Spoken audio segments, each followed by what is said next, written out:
Eto na mga kabasketball agent at management ni Kai Sotto, inihahanda na yung mga susunod niyang hakbang para sa kanyang NBA dream ngayong taon. At mas matinding workout at training ang pagdadaanan nitong ating pambatong si Kai Sotto after Japan B-League.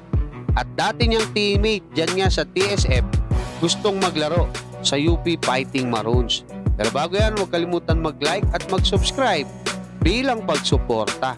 Sa kakatapos lang na laban ng Yokohama Precursors at Shinshu Brave Warriors ay hindi na naman pinaglaro etong si Yuki Kawamura. Mukhang pinagpahinga na nila mga kabasketball kasi alam naman natin na hindi na papasok sa playoffs etong Yokohama. Pero nakapagtala pa rin si Kai ng 11 points at 4 rebounds. Siya may pinakamataas na puntos dito sa loob ng 21 minutes na paglalaro. Gaya ng sinasabi natin nung nakaraan na dito muna magpapahinga itong ating pambatong si Kai Sotto sa Pilipinas ng kaunti at mag-workout na nga ng mas matindi. Ganun din itong sinasabi kanina ni Homer Saison diyan nga sa pinakabago niyang update para nga dito sa ating pambatong si Kai Sotto, kasi hindi raw hihinto itong pagtatrabaho ni Kai kahit nga tapos na yung Japan B-League season. Kahit kasi nakakita na tayo ng mga improvement kay Kai, ay kailangan niya pa rin magpalakas. Kasi mga kabasketball, iba talaga yung level ng laruan dyan sa NBA. Kaya antabayan na natin.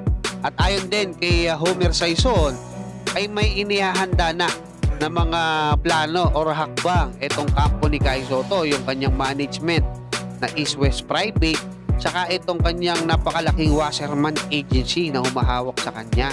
Antabayan na natin mga kabasketball. Ngayon, puntahan naman natin itong inilabas na balita ng Tiebreaker Times, kung saan sinabi nga nila na gustong maglaro na itong si Jordan Wilmore, yung teammate ni Kai, diyan nga sa TSF dati, dito nga sa UP Fighting Maroons.